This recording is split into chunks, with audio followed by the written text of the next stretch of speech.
এর মানে একদল মানুষ জমিনে খেলাফতের দায়িত্ব পালন না করে কেবলমাত্র তাসবিহ তাহলিল নিয়ে বসে থাকবে, হয়তো খানকায়, না হয় মসজিদে, না হয় বারান্দায়, না হয় অফিসে, না হয় রাস্তাঘাটে, কোনো না কোনো জায়গায় তারা আমি আল্লাহর খেলাফতের দায়িত্ব পালন না করে তারা ওই তাসবিহ তাহলিল করবে। হ্যাঁ, তাসবিহ পড়বো, সুবহানাল্লাহ বলবো, আলহামদুলিল্লাহ পড়বো, আল্লাহু আকবার পড়বো, আল্লাহু আকবার কাবীরা, আলহামদুলিল্লাহ কাসীরা, সুবহানাল্লাহ বুকরাতা ওয়া আসীলা, সব দোয়া আমরা পড়বো। কিন্তু দোয়া নিয়ে আপনি বসে থাকতে পারবেন না। আগে খেলাফতের কাজ করুন, খেলাফতের বিজয় হলে তারপর শুধু তাসবিহ আর তাসবিহ পড়বেন। কিন্তু শুধু তাসবিহ নিয়ে যদি পড়ে থাকেন তাহলে আপনি ফেরেশতা হয়ে যাবেন। কি হবেন? কথা বলেন, আদা ফেরেশতা হয়ে যাবেন। এটা মজা লাগছে, তাই না? আল্লাহ আপনাকে কি ফেরেশতা হওয়ার উদ্দেশ্যে বানাইছে না খলিফা হওয়ার উদ্দেশ্যে বানাইছে? এই তো কথাটা। আপনাকে ফেরেশতা হতে বলছে কে? ফেরেশতা হওয়া তো আপনার উদ্দেশ্য নয়, আপনার উদ্দেশ্য খলিফা হওয়া। আর খলিফার কাজ হচ্ছে এই জমিন আল্লাহর, আমি আল্লাহর প্রতিনিধি, এখানে আমি আল্লাহটাই মানবো এবং অন্যকেও মানার জন্য কাজ করে যাব। এই ছিল খলিফা। কিন্তু আমরা যেভাবে তাসবিহ তাহলিল জিকিরের সবক দিচ্ছি এবং আমাদের পীর বুজুর্গ মুরব্বীদের কাছ থেকে পাচ্ছি, তাতে মনে হয় তারা আমাদেরকে ফেরেশতা বানাইয়ে ছাড়বে। কিন্তু ফেরেশতা হওয়া আমাদের টার্গেট না, আল্লাহরও টার্গেট না। আমাদের টার্গেট, আল্লাহর টার্গেট ছিল আমরা খলিফা হব। আপনারা কে বলেছে ফেরেশতা হতে? ফেরেশতা দিয়ে তো আল্লাহ তাআলা জমিন আবাদ করবেন না, জমিন আবাদ করবেন খলিফা দিয়ে। আর ওই খলিফাতের টার্গেট দিয়ে আল্লাহ আমাদেরকে প্রেরণ করেছেন। অতএব কেউ যদি মনে করে আমি আমার কলবের দিকে রুজু থাকব এবং আল্লাহ তাআলার জিকির আজগার করে আমিও যেমন ফেরেশতার মতো হয়ে গেলাম আর আমার মুরিদদেরকেও তা বানিয়ে ফেলবো, এই ভুলটা কোন পীর যদি করেন আর কোন মুরিদ যদি সেই ফাঁদে পা দিয়ে বসেন, তাহলে আপনি সৃষ্টির উদ্দেশ্য বাস্তবায়ন করেন নাই। আপনি কোরআনের থেকে অনেক দূরে চলে গেছেন, অথচ কোরআন এসছে শান্তির জন্য। আপনি শান্তির জায়গায় নেই। আপনার স্ত্রী আপনার কথা শুনছে না, সন্তানগুলো মদ্যপ হয়ে যাচ্ছে, অ্যাডিক্টেড হয়ে যাচ্ছে, বিভিন্ন মাদকাসক্ত হয়ে যাচ্ছে, সন্ত্রাসী হয়ে যাচ্ছে। সামাজিক জীবনে আপনার শান্তি নাই, নিরাপত্তা নাই। এমন অসুস্থতা হয়েছে, কোটি টাকা দামের খাটের মধ্যে আপনার ঘুম আসতেছে না, এসি ছেড়ে আছেন, বিছনায় এপিটোপিট, কোনো ঘুম নাই। তার কারণ আপনি কোরআনের সাথে নেই। আল্লাহ আপনার এই পারিবারিক জীবনে অশান্তি দিয়ে ভরপুর করে রেখেছেন। মনে করেছেন 20 কেজি গোশত কিনবো, পদ্মা নদীর ইলিশ কিনবো, তারপরে মোটা মোটা চিংড়ি কিনবো, তারপরে দামি দামি খাবার খাবো, বউকে অলংকার দেব। আপনি মনে রাখবেন শান্তি আসবেন, এগুলো সব আপনার অকল্যাণের কারণে। আল্লাহ পরিণত করে দিবেন। আল্লাহ নিজে বলেছেন ফাইন্না লাহু মাঈশাতান দনকা, তার প্রাত্যহিক জীবন, তার দৈনন্দিন জীবন এবং পারিবারিক জীবন আমি আল্লাহ অশান্তি দিয়ে ভরপুর করে রাখবো। শুধু এখানে শেষ না, ওয়া নাহশুরুহু ইয়াউমাল কিয়ামাতি আ'মা, পরকালে আমি তাকে অন্ধ বানাই আমার সামনে হাজির করব। আজকে আপনি কোরআনের কাছে আসলেন না, আপনি পরকালে অন্ধ হয়ে যাবেন। আমার বক্তব্য নয়, আল্লাহর বক্তব্য। সূরা তাহা আয়াত নম্বর 126 থেকে আল্লাহ তাআলা এই আয়াতগুলো শুরু করেছেন। আল্লাহ রাব্বুল আলামিন বলছেন, শোনো, কিয়ামতের ময়দানে এই অন্ধ ব্যক্তি বলবে লিমা হাশারতানি আ'মা ওয়া ক্বাদ কুনতু বাসীরা, ও আল্লাহ আমি আজকে অন্ধ কেন? দুনিয়ায় তো আমার চোখ ছিল। আল্লাহ রাব্বুল আলামিন বলবেন কাযালিকা আতাতকা আয়াতুনা ফানাসিতাহা ওয়া কাযালিকাল ইয়াউমা তুনসা। তোমাকে দুনিয়ার জীবনে কত আলেম ডাকলো কোরআনের দিকে, কত মানুষ তোমাকে কোরআনের আহ্বান করলো, তখন তুমি কোরআনের মাহফিল ছেড়ে, কোরআনের আলোচনা ছেড়ে, কোরআনের জীবন জিন্দিগি রেখে তুমি অন্ধের মতো অন্যদিকে ঘাড় ফিরিয়ে চলে যেতে। এই জন্য আমি আল্লাহ আজকে তোমাকে বাস্তব অন্ধ বানাই দিলাম। নাউজুবিল্লাহ করেন। আপনি এখনো হাঁটছেন বাইরে, আপনার জন্য কত অকল্যাণ আল্লাহ তাআলা বলে রেখেছেন। শুধু তাই না, অপরদিকে যারা এসছেন তাদের জন্য খোঁজ খবরই আছে। যদি আপনি মন এবং মনোবৃত্তি এবং মনোযোগকে কোরআনের দিকে দিতে পারেন। আল্লাহ তাআলা বলছেন, শোনো দুনিয়ার মানুষেরা, ফাইযা কুরিয়াল কুরআনু ফাস্তামিউ লাহু ওয়া আনসিতু লাআল্লাকুম তুরহামুন। সুবহানাল্লাহ, কি চমৎকার সুসংবাদ আল্লাহ আমাদেরকে দিয়েছেন। বাশারাত দিয়ে বলছেন, শোনো, যখন কোরআনের আলোচনা হবে তখন তোমরা দুইটা কাজ করবা। এক নম্বর হচ্ছে মন দিয়ে আমি আল্লাহর কথাগুলো শুনতে থাকবা। সুবহানাল্লাহ। আর তোমরা সেই সময় চুপ থাকবে, কারণ নিজেরা যদি কথাবার্তা বলা শুরু করে দাও তাহলে মনোযোগ দিতে পারবে না। এজন্য চুপ থাকবে আর মন দিয়ে গভীর মনোযোগের সাথে আমি আল্লাহর কোরআন শুনবে। কোরআনের আলোচনা শেষ হবে যখন, তখন তুমি বাড়িতে যাবে, আমি আল্লাহ তোমাকে খালি ফিরাবো না। আমি আল্লাহ তোমার জীবনের সব গুনাহগুলো মাফ করে আমার রহমত এবং আমার দয়ার অথই সাগরে আমি আল্লাহ তোমাদেরকে অবগাহন করিয়ে গুনাহগুলো মাফ করিয়ে দিয়ে আমি আল্লাহ আমার দয়ার মধ্যে তোমাদেরকে শামিল করে নিব। আপনারা গুনাহ মাফ চান না? এটা লাগবে আমার গুনাহ মাফ। আর লাগবে কি? আমাদের রহমত। যেখানে রহমত সেখানে গুনাহগারের উপরে আল্লাহর রহমত আসে না, আর রহমত পাইলে তার কোনো গুনাহ থাকে না। সুবহানাল্লাহ বলেন। আল্লাহ বলছেন লাআল্লাকুম তুরহামুন, তাহলে তোমরা রহমত পেয়ে যাবে। উলামায়ে কেরাম আছেন লাআল্লাহ শব্দের অর্থ সম্ভবত, পারহ্যাপস ইংলিশে বলি, কিন্তু আল্লাহ যখন সম্ভবত বলেন এটার সম্ভবত থাকে না, এটা নিশ্চিত অর্থে ব্যবহৃত হয়ে যায়। সুবহানাল্লাহ বলেন।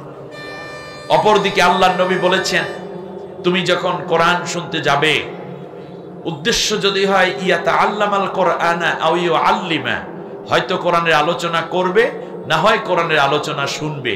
এই জন্য যারা আসবে, আল্লাহ রব্বুল আলামিনের হাবিব বলেন যাওয়ার সময় আল্লাহ তার আমল নামায় হাজ্জাতান ওয়া উমরাতান তাম্মাতান তাম্মাতান তাম্মা, সুবহানাল্লাহ বলবেন না?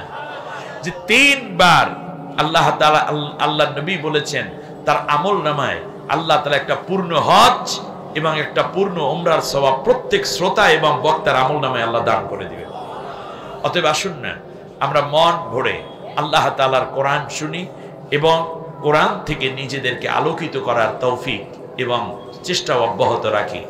আল্লাহ তাআলা আমাদেরকে কবুল করুন, বলি আমিন। আলহামদুলিল্লাহ, আলহামদুলিল্লাহিল্লাযী হাদানা লিহাযা ওয়া মা কুন্না লিনাহতাদিয়া লাউলা আন হাদানাল্লাহ।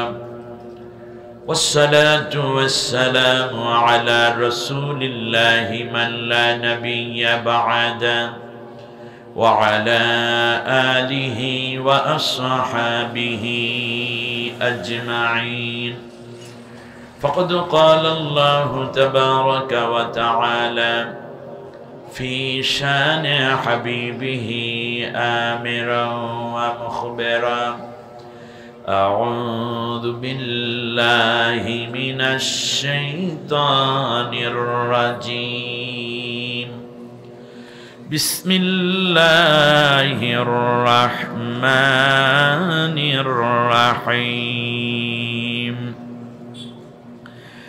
إن الله وملائكته يصلون على النبي يا أيها الذين آمنوا صلوا عليه وسلموا تسليما. اللهم صل على محمد وعلى آل محمد كما صليت على إبراهيم وعلى آل إبراهيم إنك حميد مجيد.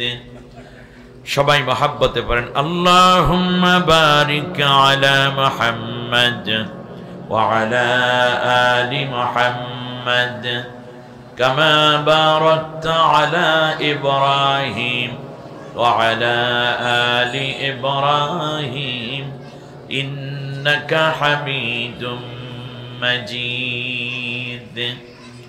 বাংলাদেশের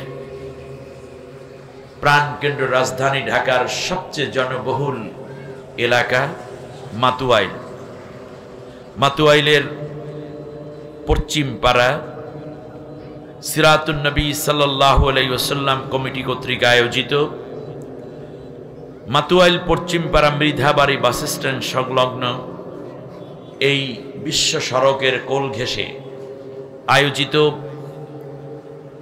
5 দিন ব্যাপী ইসলামী মহাসম্মেলন 37তম এই মহাসম্মেলনের আজকের দ্বিতীয় দিবস সমাপনী অধিবেশন। সম্মানিত সভাপতি, অত্র এলাকার স্বনামধন্য ব্যক্তিত্ব, সকলের শ্রদ্ধাভাজন মুরব্বী জনাব আলহাজ দেলাওয়ার হোসাইন মুন্সি সাহেব, কোরআনের জন্য আল্লাহ তাকে সুস্থতা এবং দীর্ঘ নেক হায়াত দান করুন বলি আমিন। আয়োজিত এই মাহফিলের সম্মানিত প্রধান অতিথি, বিশিষ্ট ব্যবসায়ী এবং সমাজসেবক, এলাকার সকলের পরিচিত জন জনাব মোহাম্মদ আব্দুল কাইয়ুম মিয়া, আল্লাহ তাআলা কোরআনের জন্য তাকে আরও বেশি সুস্থতা এবং দীর্ঘ নেক হায়াত দানে কোরআনের খেদমত করে যাওয়ার তৌফিক দিন বলি আমিন।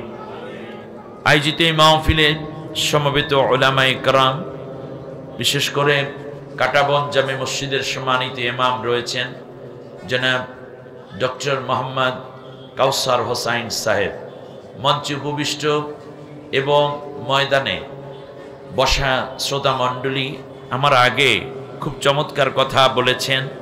আপনাদের এই এলাকার কৃতি সন্তান মাতুয়াইল দরবার শরীফ মসজিদ ও আল হেলাল জামে মসজিদ এর সম্মানিত খতিব জনাব মাওলানা এহসান উদ্দিন আহমদ খান সাহেব, আমার অত্যন্ত পরিচিত মানুষ, খুব ভালো মানের আলেম এবং শিরক বেদাত মুক্ত চিন্তায় তিনি লালিত। সত্যিকার অর্থে এ ধরনের আলেমদের কথা মানুষের হৃদয়ে আছর করে। আল্লাহ তাআলা আমার ভাইকে সুস্থতার সাথে তাবলীগে দ্বীনের কাজকে আরও বেশি ত্বরান্বিত করার মতো তৌফিক এবং ইলম, যোগ্যতা, হিম্মত দিয়ে ধন্য করুন বলি আমিন। সম্মানিত উপস্থিতি, আমার আলোচ্য বিষয় আপনারা ইতিমধ্যে জেনেছেন। খুবই সময় উপযোগী একটি আলোচনার বিষয়কে তারা নির্ধারণ করেছেন কর্তৃপক্ষ, বিজয়ে ইসলামের আচরণ। বিজয় হলে ইসলাম কি আচরণ করে এ প্রসঙ্গে আল্লাহ রাব্বুল আলামিন কোরআনুল কারীমের মধ্যে আমাদেরকে বেসিক 6টি বিষয় ইনস্ট্রাকশন দিয়েছেন। আমি এই 6টা বিষয় আপনাদের সামনে উপস্থাপন। আমার পেছনে একটা বালিশ লাগবে। আয়োজকরা কোথায়? পেছনে একটা বালিশ দিবেন একটু কষ্ট করে। আর অপারেটর কোথায়? এটা তো অনেক ছোট। অপারেটর কোথায়? আর একটু উঁচু করে দেন। এগুলো বলা লাগবে কেন? আপনার স্ট্যান্ডার্ড হতে হবে, রাজধানীর জিনিস না। জি হ্যাঁ, আগের বক্তা আপনি দেখছেন বলছে সাউন্ড খারাপ, এতে আপনার কোম্পানির তো লালবাতি জ্বলবো, একটু বোঝে না। আমার সময় যদি দেন তাহলে আমি মানুষের বললে দেবো কিন্তু মাইক খারাপ। সম্মানিত ভাইয়েরা, প্রথম আসুন বিজয়। বিজয় হচ্ছে 3 ধরনের বিজয়। ইসলামের বিষয়গুলোর মধ্যে আমরা বেশি করে দেখতে পাব। 1 নম্বর হচ্ছে ব্যক্তির বিজয়। ছেলে চাকরি পেয়েছে, এটা কার বিজয়? ব্যক্তির বিজয়। দ্বিতীয় হচ্ছে সামাজিক বিজয়। তৃতীয় হচ্ছে রাজনৈতিক বিজয় তথা দেশের বিজয়। এই 3 বিজয়ের সময় 3টি আচরণ। ঠিক তার পাশাপাশি কখনো কখনো এই 3টি বিজয়কে 3টি ভাবে আমরা দেখতে পাব। 1 নম্বর হচ্ছে পরকালীন একটি বিজয়ের কথা আমরা সবাই জানি, যেটাকে আল্লাহ তাআলা ফাউজান আযীম বলেছেন, আমাদের আলোচনায় আসবে। দ্বিতীয় হচ্ছে রাজনৈতিক বিজয়। রাজনৈতিকভাবে যখন কেউ বিজয় লাভ করে তখন কি আচরণ করা উচিত। আর প্রথমটি যেটা, তার নাম হচ্ছে মানুষের নৈতিক বিজয়। যদি রাষ্ট্র বিজয় হয়, ব্যক্তির যদি নৈতিকতার বিজয় না হয়, এর চেয়ে বড় পরাজয় পৃথিবীতে আর হতে পারে না। মনে রাখবেন, যতগুলো বিজয়ের নাম বললাম, 6টি বিজয়ের মধ্যে একটি বিজয় হচ্ছে স্থায়ী, আর বাকিগুলো সব ক্ষণস্থায়ী। আসুন আমরা বিজয় নিয়ে কথা বলি। আর ইসলাম যখন বিজয় লাভ করে, তখন মানুষের উপরে ব্যক্তির জীবন কেমন হবে, সামাজিক আচরণ কেমন হবে, রাষ্ট্রীয় আচরণ কেমন হবে, ঠিক তার পাশাপাশি এই দিক থেকে যখন দিন বিজয় হয়, তখন পরকালে ওই রাষ্ট্রের মানুষগুলো কি কি উপকার লাভ করবে, সামাজিক জীবনে তারা কি কি উপকার লাভ করবে, এবং ব্যক্তিগত জীবনে কি কি ধরনের উপকার তারা লাভ করতে পারবে, সব মিলিয়ে আজকের আলোচনাটা শুরু করব আমরা সূরা নসর দিয়ে। আল্লাহ আমাদেরকে কবুল করুন। সূরা নাসর আপনারা জানেন, সূরা নসর হচ্ছে ইযা জাআ নাসরুল্লাহ। এই সূরাটা জানেন আপনারা? আমার সাথে পড়েন তাহলে। আউযু বিল্লাহি মিনাশ শাইতানির রাজীম। বিসমিল্লাহির রাহমানির রাহিম। বিতাড়িত অভিশপ্ত শয়তানের ওয়াসওয়াসা থেকে আল্লাহর আশ্রয় চাই। কার আশ্রয়? জোরে বলেন। আমাদের আশ্রয়দাতা কে? আমেরিকা, ভারত, ফ্রান্স, রাশিয়া, চীন। আমাদের আশ্রয়দাতা কে? আমরা ওই আল্লাহর কাছেই আশ্রয় চাই। পরম করুণাময় অসীম দয়ালু আল্লাহর নামে শুরু করছি। ইযা জাআ নাসরুল্লাহি ওয়াল ফাতহ ওয়া রাআইতান নাসা ইয়াদখুলুনা ফি দীনিল্লাহি আফওয়াজা ফাসাব্বিহ বিহামদি রাব্বিকা ওয়াস্তাগফির ইন্নাহু কানা তাওয়াবা। আমানতু বিল্লাহ অর্থ হচ্ছে, যখন আল্লাহর সাহায্য এবং বিজয় আসবে হে রাসূল, তখন তুমি দেখবে দলে দলে মানুষ ইসলামে প্রবেশ করছে, দিন ইসলামের মধ্যে প্রবিষ্ট হচ্ছে, দাখিল হচ্ছে। সে সময় তোমার করণীয় কার্য হলো প্রশংসার সাথে তোমার রবকে তাসবিহ করো, তাকে মনে করো, প্রশংসার সাথে তুমি তার শ্রেষ্ঠত্বের বর্ণনা দিতে থাকো, আর তুমি তার কাছে ক্ষমা চাইতে থাকবে, কারণ তিনি অতীব ক্ষমাকারী এবং তিনি মানুষের তওবাকে কবুল করে থাকেন। বারাকাল্লাহু লানা ওয়া লাকুম ফিল কোরআনিল আযীম। আল্লাহুম্মা ইগফির লানা ওয়া লিওয়ালিদাইনা ওয়া লিজামিল মুমিনিনা ওয়াল মুমিনাত ইয়াওমা ইয়াকুমুল হিসাব। সম্মানিত ভাইরা, এই সূরাটি আমরা সবাই জানি, মদিনায় অবতীর্ণ। এই সূরাটি নবীজি সাল্লাল্লাহু আলাইহি ওয়াসাল্লামের উপর যখন অবতীর্ণ হয়েছে, এরপর আর কোন সূরা নবীর উপরে পূর্ণভাবে আয়াত নাজিল হয়নি, পূর্ণ সূরা নাজিল হয়নি। এর মানে এই সূরাটি হচ্ছে রাসূল সাল্লাল্লাহু আলাইহি ওয়াসাল্লামের উপরে অবতীর্ণ একেবারে শেষ সূরা। আমার দিকে ভালো করে মনোযোগ দিবেন বলে আমি দাবি করছি। আমার দাবি ঠিক আছে তো? বিশ্বনবী সাল্লাল্লাহু আলাইহি ওয়াসাল্লাম বিদায় হজ সম্পন্ন করে যখন তিনি আরাফাতের ময়দানে লক্ষাধিক সাহাবীর সামনে শেষ বক্তব্য দিয়ে ফিরতেছিলেন, তখন পথিমধ্যে এই সূরাটি নাজিল হয়েছে। সূরাটির মধ্যে আল্লাহ রাব্বুল আলামিন রাসূল সাল্লাল্লাহু আলাইহি ওয়াসাল্লামকে একদিকে বিজয়ের যেমন কথা বলেছেন, ঠিক তার পাশাপাশি তিনি চূড়ান্ত বিজয়ের কিছু লক্ষণ উপস্থাপন করেছেন। সে লক্ষণ কি? লক্ষণ হচ্ছে বিজয় শুধু নয়, বরং বিজয়ের পর তুমি দেখবে দলে দলে মানুষ ইসলামে দাখিল হচ্ছে। সুবহানাল্লাহ। কিসে দাখিল হচ্ছে বলেন? ইসলামের দিকে দলে দলে যোগদান করছে মানুষ। আল্লাহ রাব্বুল আলামিন বলেন, নবী শোনো, এই সময় তুমি কি করবে? সেটা হচ্ছে এই যে তুমি এখন আল্লাহর তাসবিহ পড়ো। আল্লাহর তাসবিহ মানে হচ্ছে সুবহানাল্লাহ। তাসবিহ মানে কি? সুবহানাল্লাহ। আমরা তাসবিহ বলি না? তাসবিহ কি দিয়ে পড়ি বলেন তো দেখি? সুবহানাল্লাহ দিয়ে পড়ি, তাই না? আল্লাহর তাসবিহ পড়ো, প্রশংসার সাথে তাসবিহ পড়ো।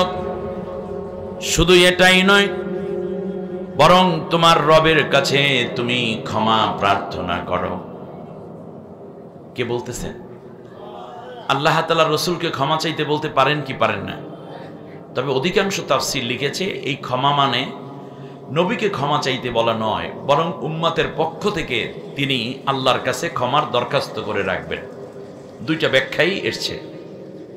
কারণ তুমি ক্ষমা চাইবে, এজন্য ক্ষমা করার মালিক একমাত্র কে? এজন্য আল্লাহ হচ্ছে ক্ষমা মানে তওবা কবুলকারী, এই জন্য তিনি তাওয়াব। সুবহানাল্লাহ বলেন। এখানে এই আয়াত যখন নাজিল হলো, আমার দিকে তাকাবেন আগে। আমি রাজধানীতে কথা বলছি, এই ব্যালেন্স আমার মাথায় আছে, কিন্তু আপনি রাজধানীর শ্রেষ্ঠ নাগরিক হিসেবে শুনছেন কিনা সেইটা আপনার ব্যাপার। এই আয়াত নাজিল হয়েছে যখন, তখন ইসলামের চূড়ান্ত বিজয় সিরিয়া, মিশর, জর্দান, কাতার, সেখান থেকে ধরে হিরাক্লিয়াসের রোম পর্যন্ত ইসলামের বিশাল বিজয় হয়ে গেছে। এখন আর মুসলমানদের বিরুদ্ধে কেউ অস্ত্র তুলবে এই রকম সাহস পৃথিবীর আর কারো কোনো শক্তির নেই। খেয়াল করেছেন? দ্বিতীয় হচ্ছে, যেখানেই রাসূল সাল্লাল্লাহু আলাইহি ওয়াসাল্লাম দাওয়াতের জন্য চিঠি পাঠান, সেখানের সরকার প্রধানই দাওয়াত গ্রহণ করে হয়তো জিজিয়া দিবে, না হয় ইসলাম গ্রহণ করে তার রাষ্ট্রে ইসলামে হুকুমত কায়েম করবেন, এই ওয়াদা করে যাচ্ছেন। মক্কায়, মদিনায়, সিরিয়ায়, কুফায়, কোনো জায়গায় এখন আর ইসলামের কোনো শত্রু নাই। এজন্য আল্লাহ রাব্বুল আলামিন বললেন, নবী তোমার এখন আর তায়েফের জমিনের মতো রক্ত ঝরাতে হবে না। রক্ত তো ঝরিয়েছে। উহুদের ময়দানে দান শহীদ হওয়ার মতো ঘটনা আর ঘটবে না। গলায় কাটা সাহাবীর লাশ তোমার আর রক্তাক্ত অবস্থায় দাফন করতে হবে না। তার কারণ আমি আল্লাহ রাব্বুল আলামিন রক্ত, জীবন এবং লাশের বিনিময়ে, শ্রমের বিনিময়ে ইসলামকে বিজয় দিয়ে দিলাম। যেহেতু ইসলামের বিজয় হলো, এখন অর্থনীতি ইসলামী, রাজনীতি আল্লাহর কোরআন দিয়ে চলে, ব্যাংকগুলো আল্লাহর কোরআন দিয়ে চলে, শিক্ষানীতি আল্লাহ রাব্বুল আলামিনের কোরআন দিয়ে চলে, পররাষ্ট্রনীতি আল্লাহর কোরআন দিয়ে চলে, আইন আদালত সবগুলো আল্লাহ রাব্বুল আলামিনের বিধান দিয়ে চলে। হাইকোর্ট, সুপ্রিম কোর্ট, জজ কোর্ট, ম্যাজিস্ট্রেট কোর্ট থেকে নিয়ে সব জায়গায় আল্লাহর কোরআনের বিধান কায়েম হয়ে আছে। কোরআনের বিরোধিতা করবে এই রকম সাহস এবং হিম্মত এই পৃথিবীতে আর কারো নাই। সুতরাং এখন তুমি কাজ করো, বৈশা বৈশা তাসবিহ পড়ো। সুবহানাল্লাহ। আল্লাহর নবী তাসবিহ শুরু করে দিলেন। মাগরিবের পরে 300 বার সুবহানাল্লাহ, 300 বার আলহামদুলিল্লাহ, 300 বার আল্লাহু আকবার। এরপর আল্লাহ নবী ফজরের পরে পড়েন সুবহানাল্লাহ, আলহামদুলিল্লাহ, আল্লাহু আকবার। নতুন জামা পরার সময় একটা দোয়া পড়েন, পুরান কাপড় খুলে রাখার সময় দোয়া পড়েন, আল্লাহ নবী নতুন পাজামা পরার সময় দোয়া পড়েন। এরপরে এই রকম উঠতে দোয়া, বসতে দোয়া, চলতে দোয়া, ফিরতে দোয়া, ঘুমাতে দোয়া, ঘুম থেকে উঠে দোয়া, টয়লেটে যাওয়ার সময় দোয়া, টয়লেট থেকে ফেরার সময় দোয়া, নতুন দম্পতি দেখলে দোয়া, এমনি করে ছোট বাচ্চা কোলে নিয়ে দোয়া, হাজারো দোয়া আল্লাহ নবী করা শুরু করে দিলেন। বলুন তো দেখি, এই দোয়াগুলো আল্লাহ নবী যে করলেন, এটা কি ইসলাম বিজয়ের আগে নাকি ইসলাম বিজয়ের পরে? আগে ইসলাম বিজয় হয়ে গেছে, ইযা জাআ নাসরুল্লাহি ওয়াল ফাতহ, বিজয় হয়ে গেছে ইসলাম। রাষ্ট্রে কোরআন দিয়ে, কোরআনিক সংবিধান, তোমারই আদর্শ চলে। এক পয়সা ঘুষ নেওয়ার মতো দুঃসাহস কোনো বাবের বেটার নাই, একটা পয়সা দুর্নীতি নাই, নারীদের বেপর্দা নাই, কোন নারী ধর্ষিতা হচ্ছে না, কোন শিশুকে জীবন্ত কবর দেয়া হচ্ছে না, কোন মাদক এই সমাজে চলে না, কোন চাঁদাবাজি নাই, কোন খুন নাই, কোন চুরি নাই, কোন ডাকাতি নাই, কোন বেপর্দা নাই, কোন বেহায়া নাই, কারো সম্পদ কেউ লুণ্ঠন করার দুঃসাহস নাই। মা বাবাকে সন্তান সম্মান করে, মুরব্বীকে শ্রদ্ধা করে, ছোটকে স্নেহ করে, একে অন্যের কল্যাণকামী হয়ে উঠেছে। অতএব নবী, এখন তো আর তোমার বিরুদ্ধে কেউ নাই, তোমার এখন লড়াইও করার দরকার নাই। বদর নাই, উহুদ নাই, খন্দক নাই, হুনাইন নাই, কোন কাফের তোমার বিরুদ্ধে চোখ তুলে তাকাবে এরকম কোন দুঃসাহস দুনিয়ায় নাই। অতএব তুমি এখন বৈশা বৈশা তাসবিহ তাহলিল করো। তাসবির আয়াত নাজিল হয়েছে কখন? ইসলাম বিজয়ের পরে না ইসলাম বিজয়ের আগে? ইসলাম বিজয়ের পরে। মাথা ঠান্ডা রেখে কথা একদিন শুনবেন, সারা জীবন বুঝবেন। কিন্তু আমরা আমাদের পীর মাশায়েখ তাসবিহ তাহলিলের যে সবক দেন আর তারা যেটা করেন, এইটা কি ইসলাম বিজয়ের পরে না ইসলাম বিজয়ের আগে? এই তাসবিহ ফাসাব্বিহ বিহামদি রাব্বিকা আয়াত নাজিল হয়েছে কখন? ইসলাম প্রথমে ইযা জাআ নাসরুল্লাহি ওয়াল ফাতহ, যখন ইসলামের চূড়ান্ত বিজয় আসবে, দলে দলে লোক ইসলামে প্রবেশ করতেছে। নবী, এখন তোমার কাজটা কি? এখন বসে বসে শুধু কি করো? তাসবিহ তাহলিল করো। তাহলে বলুন তো দেখি, তাসবিহ তাহলিল করার সময় কখন? আগে ইসলামী হুকুমত প্রতিষ্ঠা, তারপরে তাসবিহ তাহলিল। ইসলামী হুকুমত প্রতিষ্ঠা না করে শুধু তাসবিহ তাহলিল করে বসে থাকা, এর চেয়ে বড় বোকামি কোনো মুমিনের জন্য আর হতে পারে না। ও ভাই, আপনারা এই যে খাবারেরও তো একটা সিরিয়াল আছে, কথা বলে না? আচ্ছা, আমরা যদি বলি, মনে করেন এই যে জামাটা আমরা পরি, জামার নিচে একটা গেঞ্জি পরি, তাই না?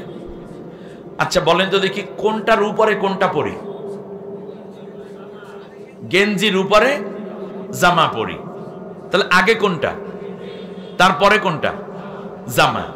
এখন যদি কেউ চিন্তা করে দরকার নেই, সারা জীবন এই কাম করে আসছে, অতএব জামার উপরে গেঞ্জিটা পরবো, তখন আপনারা তাকে কি বলবেন? এটা পড়লে খারাপ দেখাইবেন না, কিন্তু আবার দেখেন পোলাপান কিন্তু মডেল কালকে শুরুই করে দেবে, জামান মাওলানা বলে গেছে একটা পইরা দেখি কি হয়, সব দেখবেন ওইদিকে তাকায়, খিরে পাগলা মাথা ঠিক আছে নি? আপনি খেয়াল করুন। তাহলে একটা জামা পরবেন, তার একটা সিস্টেম আছে। আর আপনি জীবন চালাবেন, আপনার একটা সিস্টেম থাকবে না? বিজয় হয়ে গেছে নবী, এখন তুমি তাসবিহ পড়ো, সুবহানাল্লাহ পড়ো। এই পৃথিবীতে আল্লাহ রাব্বুল আলামিন যখন মানব জাতি পাঠানোর আগে আল্লাহ তাআলা বললেন, ইন্নী জাইলুম ফিল আরদে খলিফা, হে আমার ফেরেশতারা, দুনিয়ায় আমি আমার প্রতিনিধি পাঠাবো, রিপ্রেজেন্টেটিভ পাঠাবো, খলিফা পাঠাবো। এর মানে জমিনে গিয়ে তারা আমারই কাজ করবে, আমারই বিধান মানবে এবং জমিনকে আমার আলোকে সাজাবে, আমার আইন, আমার বিধান দিয়ে, আমার হুকুমত দিয়ে ভরপুর করে তুলবে। সুবহানাল্লাহ বলেন। তখন ফেরেশতারা এই কথাটাই বলতেছিল, নাহনু নুসাব্বিহু বিহামদিকা ওয়া নুকদ্দিসু লাক। আল্লাহু আকবার। ফেরেশতারা লোভ দেখায়, আল্লাহ আমরাই তো তোমার তাসবিহ তাহলিল করি, আমরাই তো তোমার জিকির আজকার করি, তোমার পবিত্রতা ঘোষণা করি। আল্লাহ রাব্বুল আলামিন বললেন, ইন্নী আ'লামু মা লা তা'লামুন, আমি যা জানি তোমরা তো জানো না। এর মানে একদল মানুষ জমিনে খেলাফতের দায়িত্ব পালন না করে কেবলমাত্র তসবিহ তাহলিল নিয়ে বসে থাকবে, হয়তো খানকায়, না হয় মসজিদে, না হয় বারান্দায়, না হয় অফিসে, না হয় রাস্তাঘাটে, কোনো না কোনো জায়গায় তারা আমি আল্লাহর খেলাফতের দায়িত্ব পালন না করে তারা ওই তসবিহ তাহলিল করবে। হ্যাঁ, তসবিহ পড়বো, সুবহানাল্লাহ বলবো, আলহামদুলিল্লাহ পড়বো, আল্লাহু আকবার পড়বো, আল্লাহু আকবার কাবীরা, আলহামদুলিল্লাহ কাসীরা, সুবহানাল্লাহ বুকরাতা ওয়া আসীলা, সব দোয়া আমরা পড়বো। কিন্তু দোয়া নিয়ে আপনি বসে থাকতে পারবেন না। আগে খেলাফতের কাজ করুন, খেলাফতের বিজয় হলে তারপর শুধু তাসবিহ আর তাসবিহ পড়বেন। কিন্তু শুধু তাসবিহ নিয়ে যদি পড়ে থাকেন তাহলে আপনি ফেরেশতা হয়ে যাবেন। কি হবেন? কথা বলেন আদা, ফেরেশতা হয়ে যাবেন। এটা মজা লাগছে, তাই না? আল্লাহ আপনাকে কি ফেরেশতা হওয়ার উদ্দেশ্যে বানাইছে না খলিফা হওয়ার উদ্দেশ্যে বানাইছে? এই তো কথাটা। আপনাকে ফেরেশতা হতে বলছে কে? ফেরেশতা হওয়া তো আপনার উদ্দেশ্য নয়, আপনার উদ্দেশ্য খলিফা হওয়া। আর খলিফার কাজ হচ্ছে এই জমিন আল্লাহর, আমি আল্লাহর প্রতিনিধি, এখানে আমি আল্লাহটাই মানবো এবং অন্যকেও মানার জন্য কাজ করে যাব। এই ছিল খলিফা। কিন্তু আমরা যেভাবে তাসবিহ তাহলিল জিকিরের সবক দিচ্ছি এবং আমাদের পীর বুজুর্গ মুরব্বীদের কাছ থেকে পাচ্ছি, তাতে মনে হয় তারা আমাদেরকে ফেরেশতা বানাইয়ে ছাড়বে। কিন্তু ফেরেশতা হওয়া আমাদের টার্গেট না, আল্লাহরও টার্গেট না। আমাদের টার্গেট, আল্লাহর টার্গেট ছিল আমরা খলিফা হব। আপনারা কে বলেছে ফেরেশতা হতে? ফেরেশতা দিয়ে তো আল্লাহ তাআলা জমিন আবাদ করবেন না, জমিন আবাদ করবেন খলিফা দিয়ে। আর ওই খলিফাতের টার্গেট দিয়ে আল্লাহ আমাদেরকে প্রেরণ করেছেন। অতএব কেউ যদি মনে করে আমি আমার কলবের দিকে রুজু থাকব এবং আল্লাহ তাআলার জিকির আজগার করে আমিও যেমন ফেরেশতার মতো হয়ে গেলাম আর আমার মুরিদদেরকেও তা বানিয়ে ফেলবো, এই ভুলটা কোন পীর যদি করেন আর কোন মুরিদ যদি সেই ফাঁদে পা দিয়ে বসেন, তাহলে আপনি সৃষ্টির উদ্দেশ্য বাস্তবায়ন করেন নাই। সৃষ্টির উদ্দেশ্য, আমার হাতের মধ্যে যেটা দেখছেন এইটার নাম কি? ঘড়ি, ঠিক আছে তো? এইটার নাম কি? চশমা। এই কলম তৈরির কোনো উদ্দেশ্য আছে না নাই? কি উদ্দেশ্য? লেখার জন্য। যতদিন লেখা দেয় ততদিন এই কলমটাকে যত্ন করে রাখি।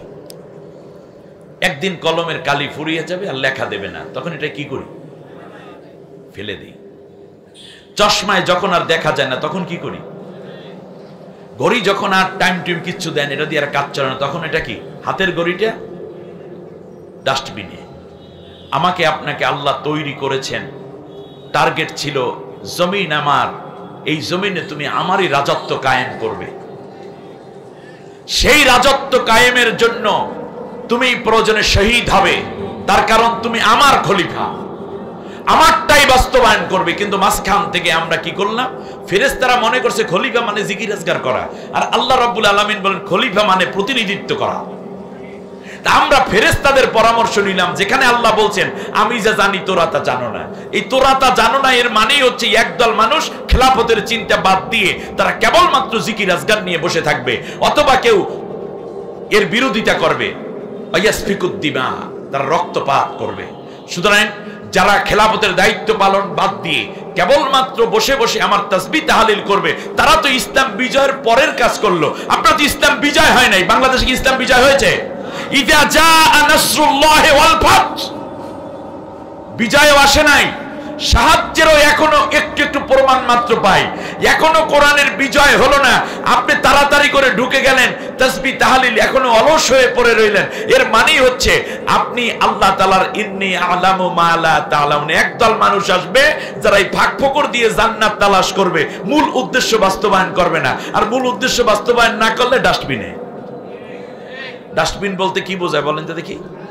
রাইট, কথাগুলো জ্ঞানীদের জন্য আমার আমানত। এই জায়গাতে আপনি থাকেন। যদি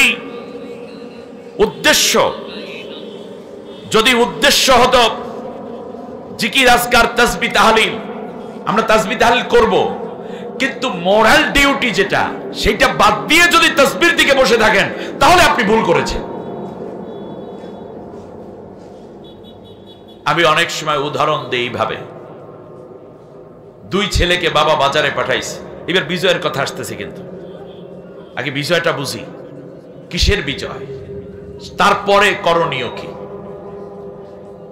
দেখুন, এক ছেলের নাম হচ্ছে আব্দুল কাদের, আর একজনের নাম আব্দুর রহমান। বাবার দুই ছেলে। এইদিকে টাকা,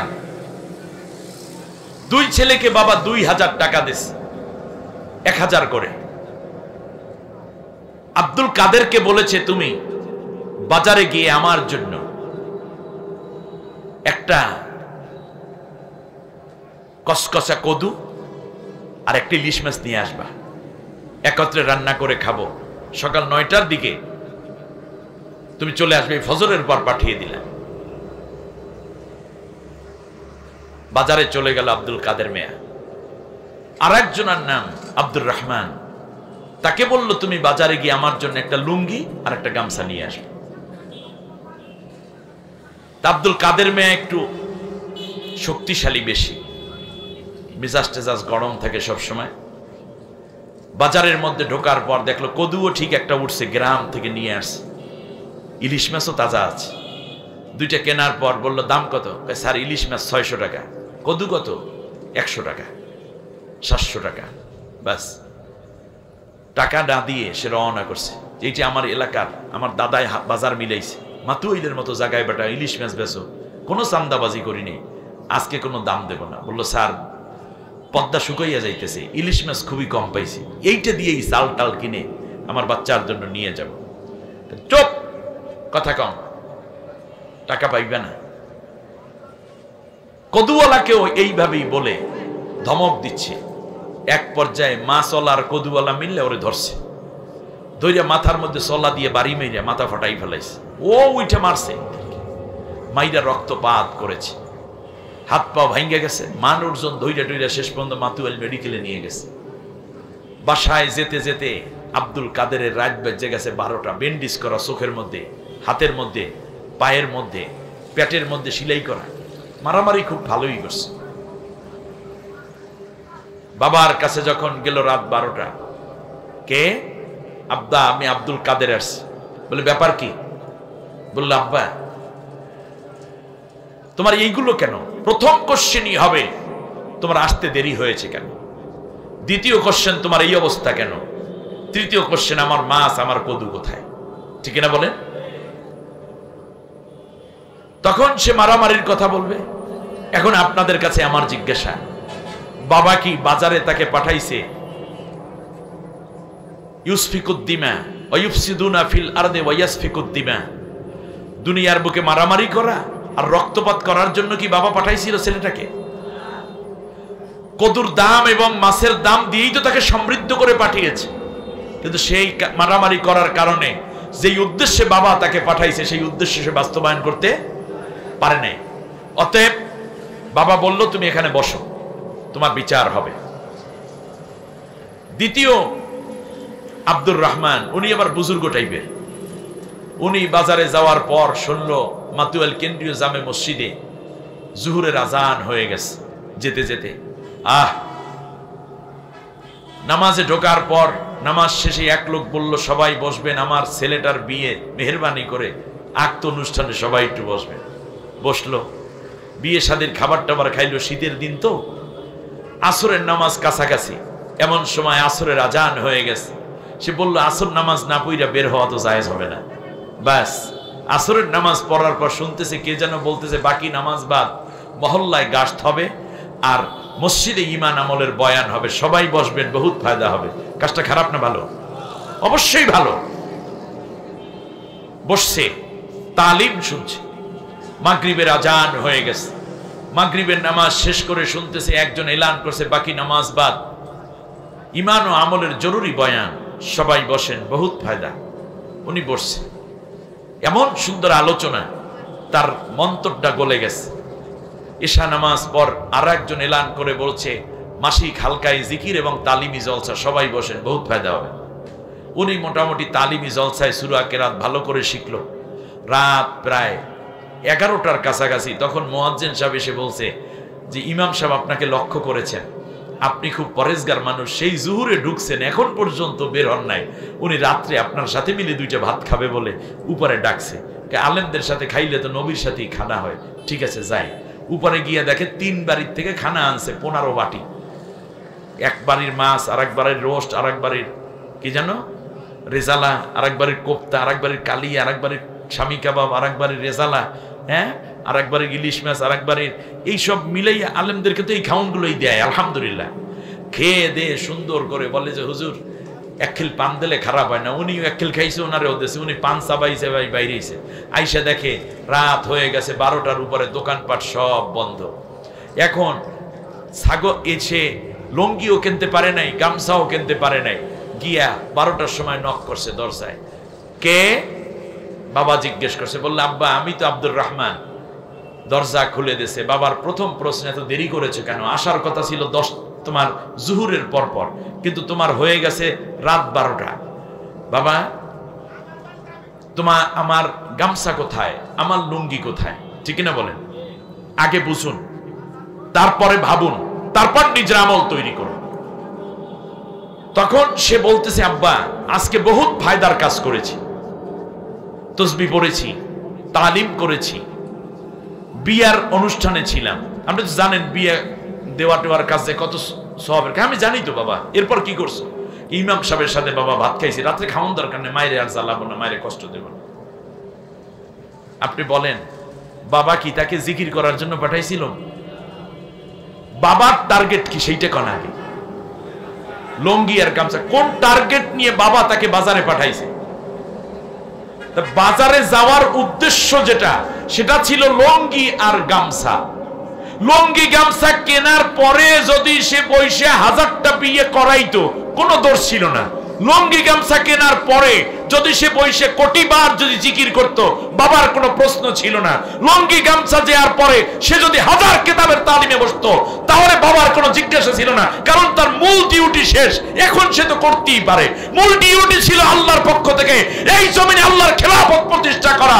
সেইটা না কইরা আপনি অন্যান্য আমলের মধ্যে সময় ব্যয় করেছেন, আল্লাহর কাছে জবাব দিতেই হবে। মোরাল ডিউটি কোথায়? মূল দায়িত্ব কোথায়? পৃথিবীর সমস্ত নবী আম্বিয়া আলাইহিমুস সালাম এসেছেন। ওয়ালাকাদ বাআসনা ফি কুল্লি উম্মাতির রাসূলা আন ইবুদুল্লাহা ওয়াজতানিবুত তাগুত।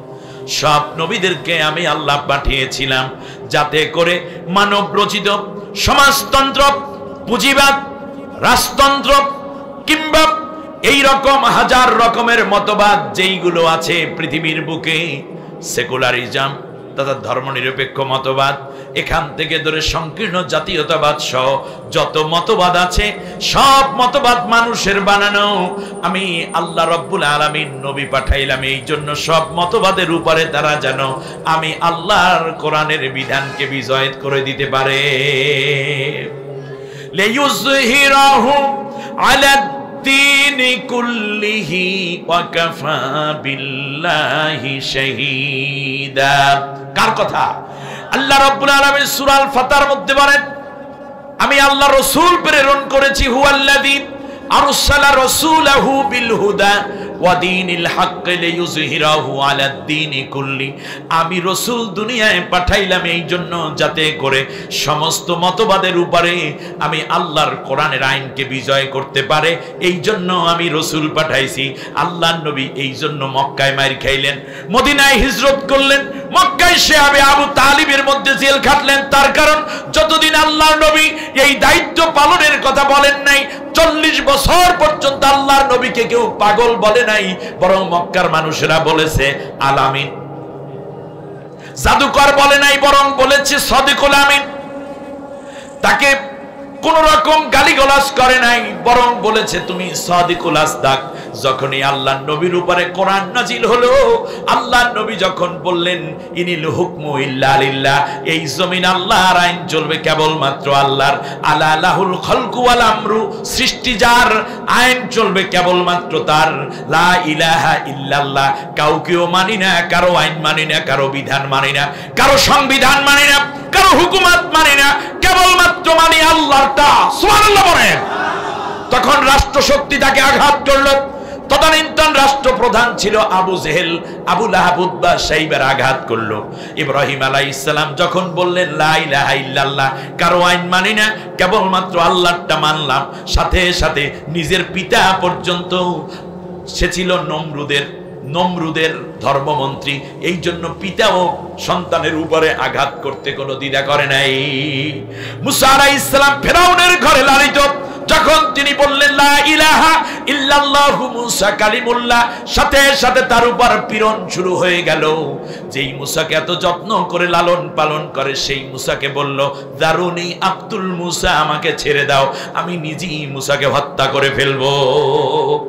এমনি করে করে প্রত্যেক নবীকে অত্যাচার করা হলো। তার কারণ নবীরা এসেছেন এই পৃথিবীর বুকে আল্লাহ রব্বুল আলামিনের আইন দিয়া খেলাফতের দায়িত্ব পালনের জন্য, সেই বিধান প্রতিষ্ঠা করার জন্য। এখন এই দুর্বল ওই যে ছেলেরা যারা এক দল গিয়া মারামারি করলো, আর এক দলে তাসবিহ তাহলিল লয়ে বসে থাকলো, তারা সৃষ্টির কোনো উদ্দেশ্য বাস্তবায়ন করে নাই। এখন দেখুন বাবা এক ছেলের উপর বেজার নাকি দুইও ছেলের উপরই বেজার? না না, বেজার হবে কেন? দুই ছেলের উপর কেন বেজার হবে? তার কারণে এক ছেলে তো বহুত ফায়দার কাজ করেছে, নামাজ পড়েছে জামাতে 4 ওয়াক্ত, শুধু কি তাই, ইমাম সাহেবের সাথে খাইছে, বৈশা বৈশা সুবহানাল্লাহ তাসবিহ পড়েছে, সে জিকির আজকার করেছে, তালিমি জলসাই ছিল, এমনকি কিতাবের তালিম শুনছে, ঈমান আমলের জরুরি বয়ান শুনছে। বেজার তো হওয়ার কথা না বাবা, এখানে খুশি হওয়ার কথা না। তাহলে মারলে শুধু ওই যে ছেলে মারামারি করছে তারে পিটাইয়া বের করে দিবে ঘর থেকে, এই ছেলেকে মনে হয় কপালে চুমু খাবে নাকি? তার কারণ হুকুম অমান্য করার ক্ষেত্রে দুইজন সমান দোষে দোষী। এক ছেলেকে যদি 10টা বেত্রাঘাত করে এই অপরাধের কারণে, বাবার হুকুম অমান্য করার কারণে, তো দুইও ছেলে মাই খাবে। কথাটা বোঝেন নাই মনে হয়? যদি ঘর থেকে বাবা বের করে দেয় তার হুকুম অমান্য করার অপরাধে, দুইও ছেলেকে বের করবে। তার কারণ একজনে অমান্য করেছে, কোপাকুপি মারামারি করে অমান্য করেছে সন্ত্রাসী, আর এক সন্তান তার সে ওই তাসবিহ তাহলিলের অজুহাতে বাবার দায়িত্ব পালনে সে ব্যর্থ হয়েছে। দুইজন সমান অপরাধী। আল্লাহর নবী সাল্লাল্লাহু আলাইহি ওয়াসাল্লাম মক্কার জীবনে জেল খাটলেন, হিজরত করলেন, সাহাবীগণ জীবন দিলেন, কত শহীদের কাহিনী আমরা শুনি। সেগুলো কেন এমনিতেই ঘটেছিল? আজও সেই শহীদের তামান্না আছে, শাহাদাত আছে, ফাঁসি আছে, আয়নাঘর আছে, জুলুম আছে, গুম আছে, হত্যা আছে, লাশ গুম করা আছে, লাশের উপর নৃত্য করার দৃশ্য আছে। সুতরাং মনে রাখতে হবে, আজও যারা আল্লাহর প্রকৃত উদ্দেশ্য বাস্তবায়ন করে তাদের উপরে নির্যাতন যাচ্ছে। আর আপনি ফাঁকিবাজি কইরা ইমানের সাথে মোটামুটি কিছু নেফাকি মিলাই আপনি পাকা মুসলমান বলে দাবি করেন, আসলে আপনি মুসলমান না, আসলে আপনি প্রকৃত ইমানদার না, আপনি আব্দুল্লাহ বিন উবাইয়ের মতো ইমানদার। তার কারণ আপনি ময়দানে দাঁড়াতে পারেন নাই, এর মানে হচ্ছে আপনি উদ্দেশ্য বাস্তবায়ন করেন নাই। রাসূল সাল্লাল্লাহু আলাইহি ওয়াসাল্লাম তাসবিহ পড়ার নির্দেশ দিয়েছেন, ইযা জাআ নাসরুল্লাহ। এরপরে দেখবা ওরাইতান নাস ইয়াদখুলুনা ফি দীনিল্লাহ, মানুষরা দলে দলে আসছে, বহু পুলিশ ইসলামে ঢুকতেছে, র‍্যাব ঢুকতেছে, গোয়েন্দা ঢুকতেছে, ডিবি ঢুকতেছে, ডিএসবি ঢুকতেছে, আস্তে আস্তে করে মানুষরা দলে দলে ইসলামে আসতেছে, ইসলামে হুকুমত প্রতিষ্ঠা হোক এই কাফেলায় শামিল হচ্ছে। নবী, এখন তোমার তার কোনো শত্রু নাই, অতএব তুমি ফাসাব্বি বিহামদি রাব্বিকা ওয়াস্তাগফির। সুবহানাল্লাহ। তবে তাফসীরে তাফসীর ফি জিলালিল কোরআনের মধ্যে একটা ব্যাখ্যা করা হয়েছে, এটা আমার কাছে খুব ভালো লেগেছে। এই যে ফাসাব্বিহ, এই তাসবিহ করো, এই তাসবিহ মানে সুবহানাল্লাহ আলহামদুলিল্লাহ নয়, বরং এই তাসবির অর্থ কি সেটা বোঝাতে গিয়ে সৈয়দ কুতুব শহীদ চমৎকার কথা বলেছেন যে ইন্না নাশিআতাল লাইলি হিয়া আশাদ্দু ওয়াতআন ওয়া আকওয়ামু কিলা। হে নবী, রাতের ইবাদতে তুমি দাঁড়িয়ে যাও, তার কারণ প্রবৃত্তিকে নিয়ন্ত্রণ করার জন্য এই রাতের তাহাজ্জুদ বড়ই কার্যকর। সুবহানাল্লাহ। এবং কোরআন পড়ারও যথোপযুক্ত সময়। তবে ওয়া ইন্না লাকা ফিন নাহারি সাবহান তাওয়িলা, কারণ দিনের বেলায় বিজয়ের পরে তোমার রয়েছে কার্যক্রম আরো বেশি জোরদার করতে হবে, আরো বেশি কাজ দিনের বেলায় তোমার জন্য রয়েছে।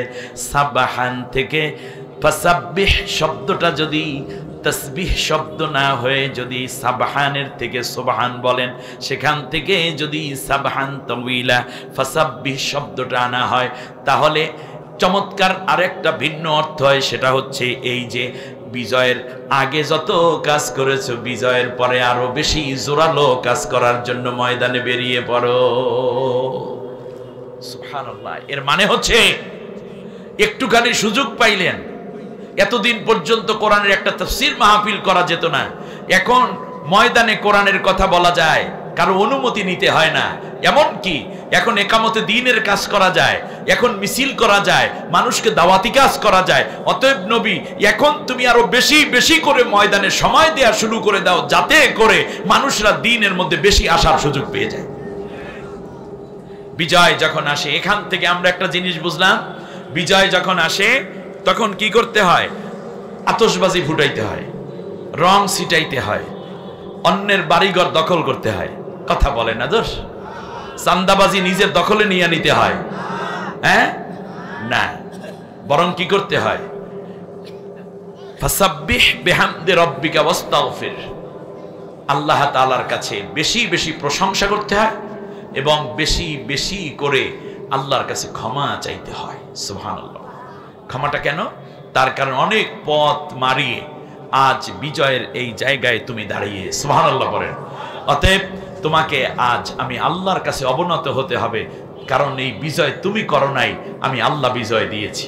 সুবহানাল্লাহ বলবেন না? বিজয় দেওয়ার মালিক কে?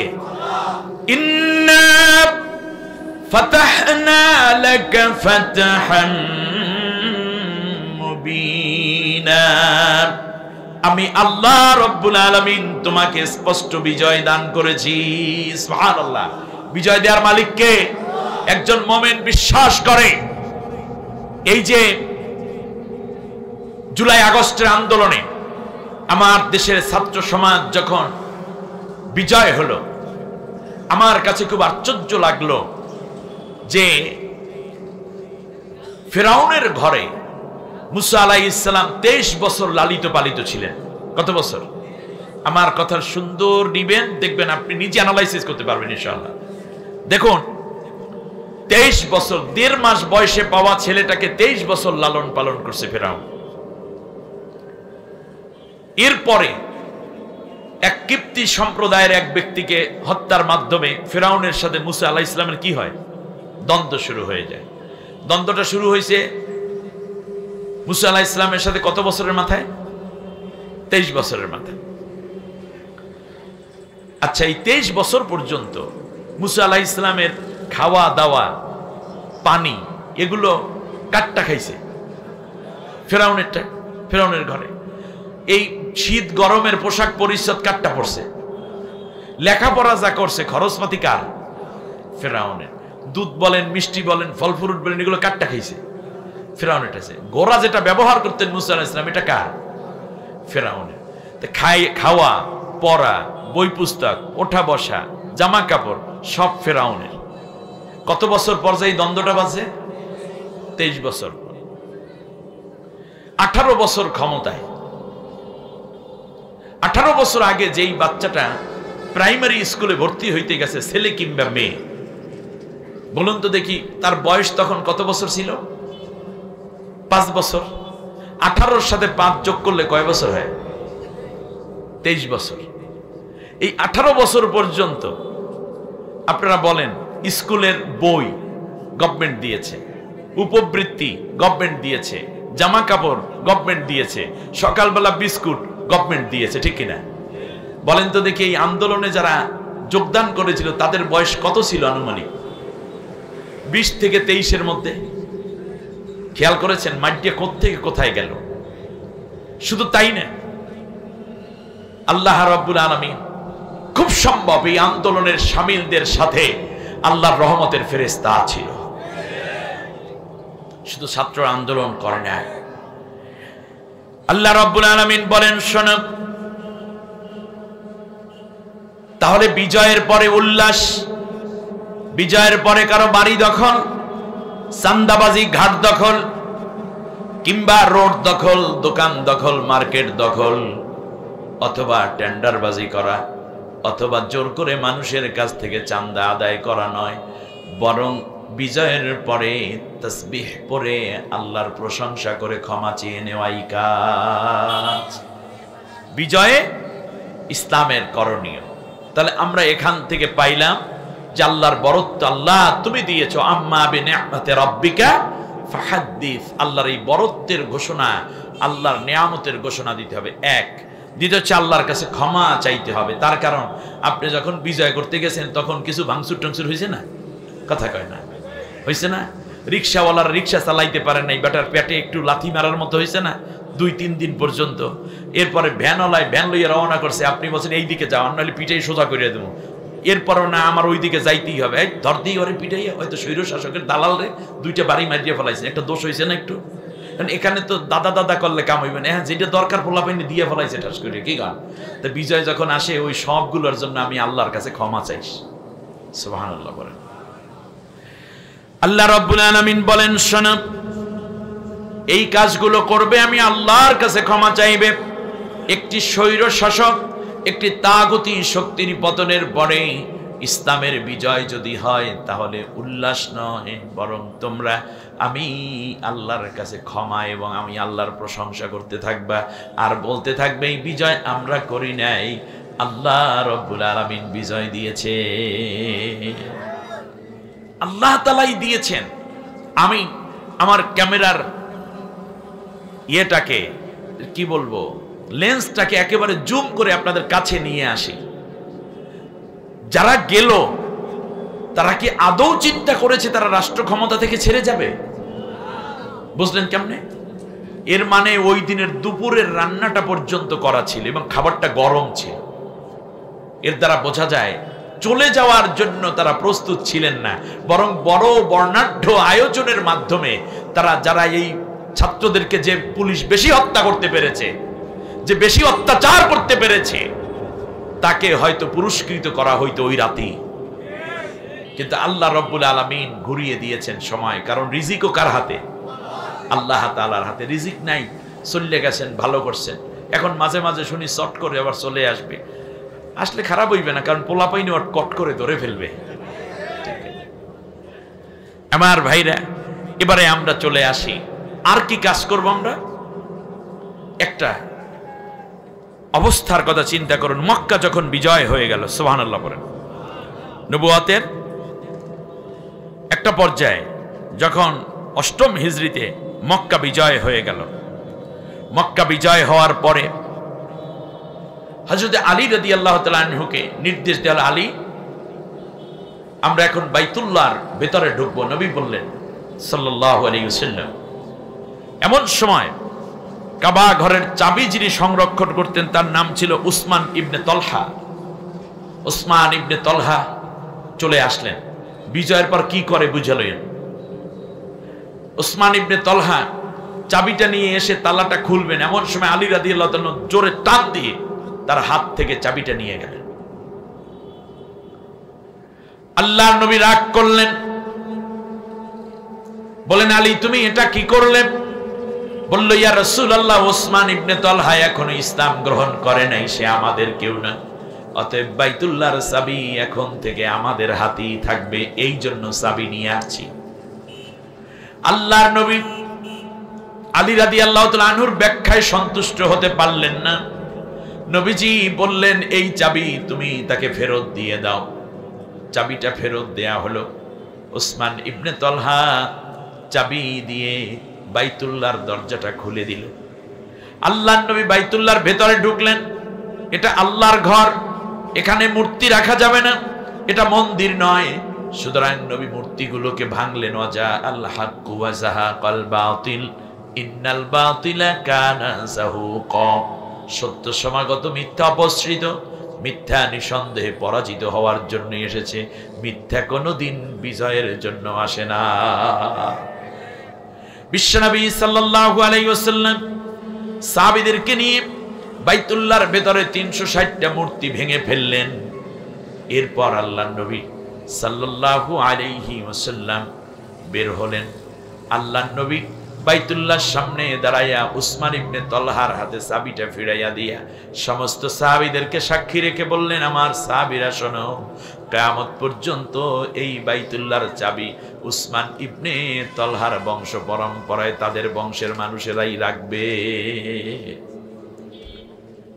তাহলে বোঝা যায় কারণ ন্যায্য অধিকার বিজয়ের পরে ক্ষমতা পাওয়ার কারণে, কারণ ন্যায্য অধিকার থেকে আপনি তাকে বঞ্চিত করতে পারেন না, যদি সে অমুসলিম হয়।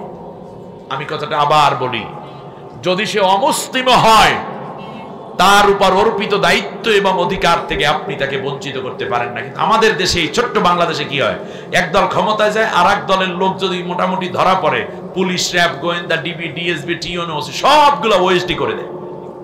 না, এভাবে দেশ চলে না। তাদেরকে নিয়ে, কারণ হচ্ছে তাদের সাথে নিয়ে চলার মধ্যেই। তবে হ্যাঁ, যখন জমিন প্রতিষ্ঠিত হয়ে যাবে তখন আপনি আর অন্যায় কোনো পরিবেশ তৈরি করতে পারবেন না। এই ব্যাপারে আল্লাহ বিজয়ের পরে কি হবে সেটা বলেছেন কোরআনের মধ্যে, তুফসিদু ফিল আরদি বাদা ইসলাহিহা। সমাজে যখন শান্তি প্রতিষ্ঠিত হয়ে যায় তারপর কেউ আর সন্ত্রাসী কার্যকলাপ করতে যাইও না। ভোট ছিল না, ভোটাধিকার ছিল না, মানুষের অধিকার ছিল না, মেধাবীদের কোনো মূল্যায়ন ছিল না, ছিল না এখানে মানুষের স্বাধীনতার ন্যূনতম অধিকারটুকু। তার কারণ শুধুমাত্র তাদের দলের লোক এবং তাদের পুলিশ বাহিনী সাধারণ মানুষ নির্যাতন করে নাই, বরং আমার দেশের মানুষকে হত্যা করার জন্য, গুলি করে লাশ ফেলার জন্য ভারত থেকে পুলিশ এনে আমার দেশের স্বাধীন রাষ্ট্রের যুবকদের উপরে গুলি করার জন্য তারা ব্যবহার করেছে। ঠিক তোমাদেরকে যেই ক্ষত এবং রক্ত এই জমিনে পড়েছে, এর বিচার হতে হলে ন্যূনতম 100 বছর তোমাদেরকে অপেক্ষা করতে হবে ওই জায়গাটায় যেতে। এত সহজ না। সম্মানিত ভাইরা, এই জায়গা থেকে আমি বলবো, সুতরাং বোঝা যাচ্ছে আল্লাহ তাআলা বলছেন জমিনে শান্তি প্রতিষ্ঠিত হওয়ার পরে নতুন করে তোমরা আবার কোনো ফাসাদ সৃষ্টি করতে যাইও না।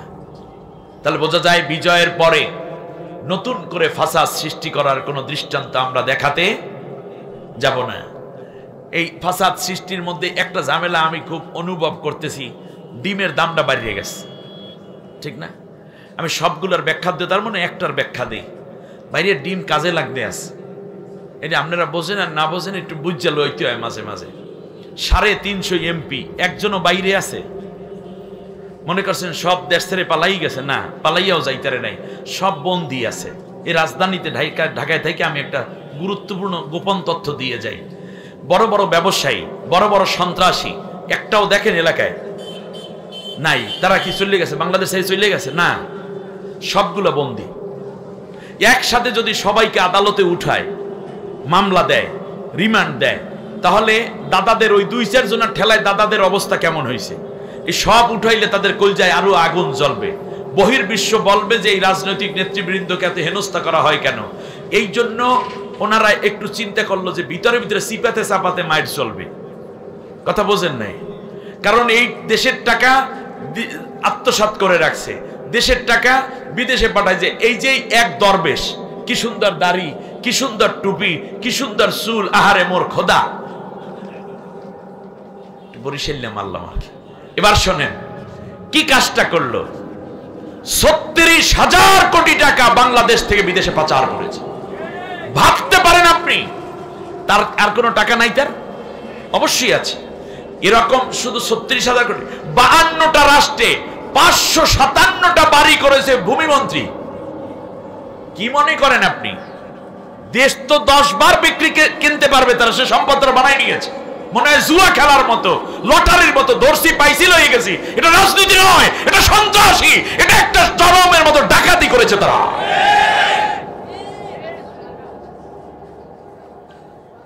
নিজের ভয়ে নিজে তটস্থ। কত বড় নিচু লোকেরা, কত নীচ, কত লয়ার কাস্ট।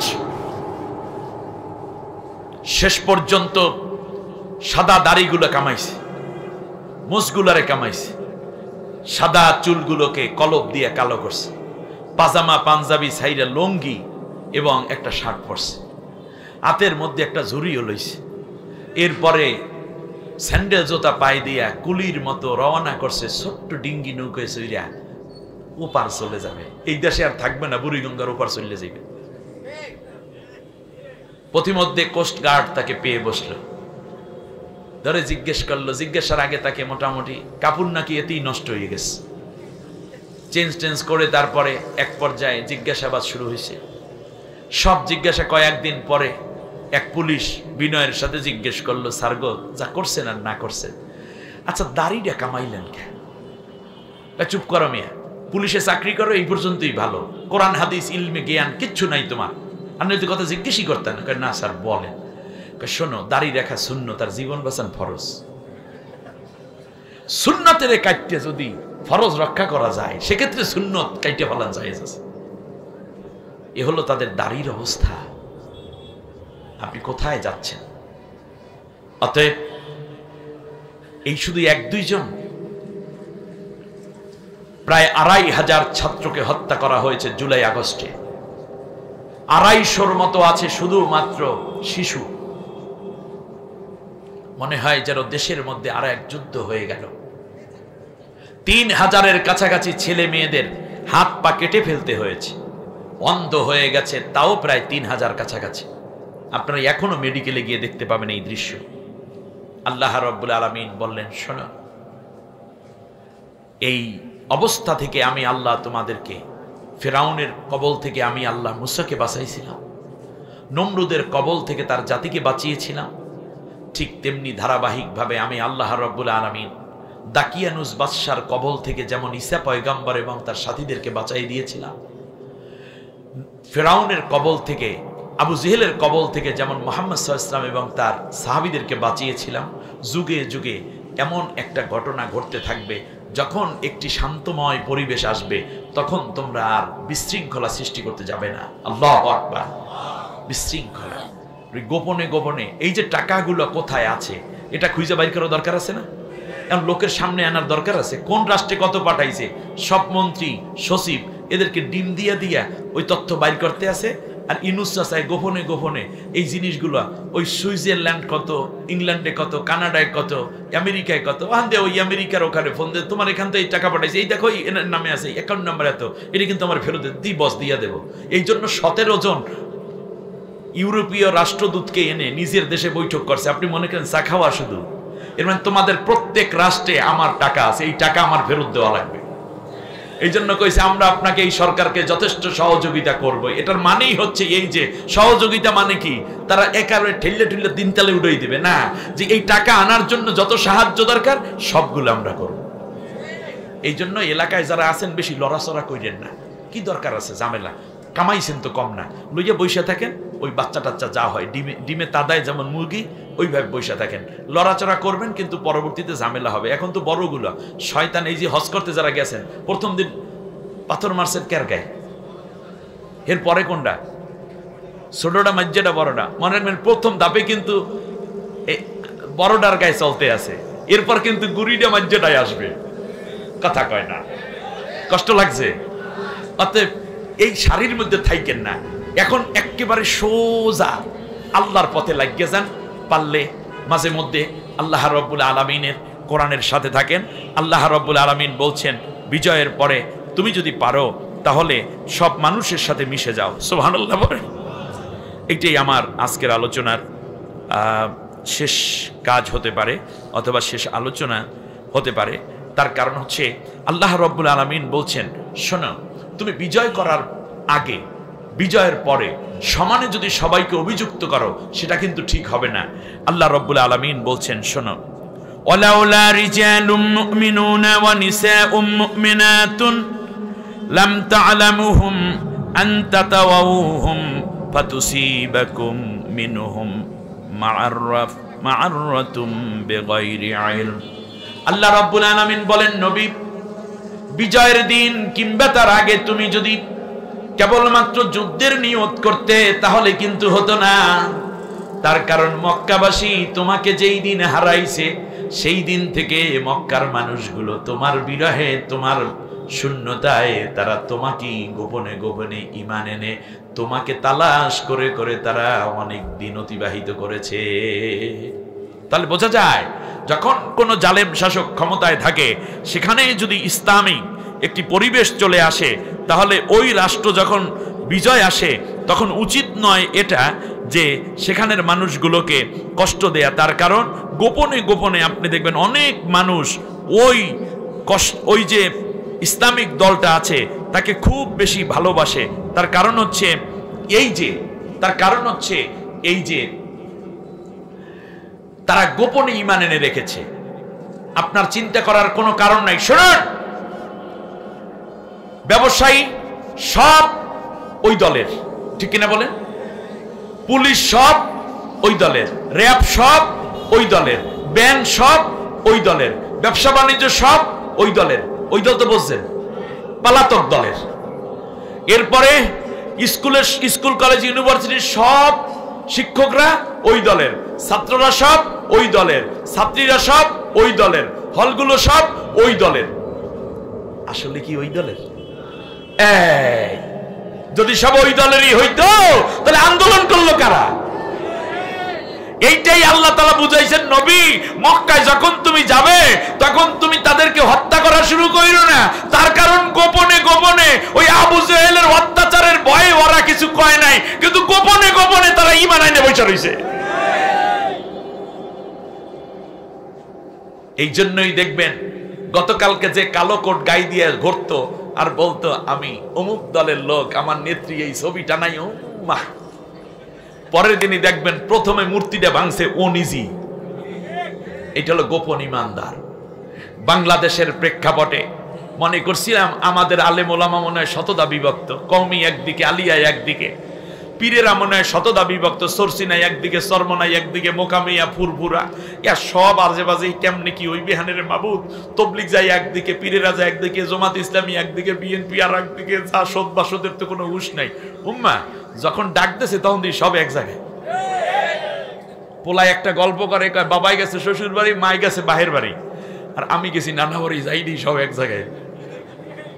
খেয়াল করছেন? রিক্সাওয়ালা, ভ্যানওয়ালা, মুঠে মজুর, গার্মেন্ট শ্রমিক, নারী পুরুষ, আমার দেশের ছাত্র সমাজ, ইউনিভার্সিটির ছাত্র, ব্র্যাক ইউনিভার্সিটির ছাত্ররা আন্দোলন করে। আপনি কি মনে করেছেন?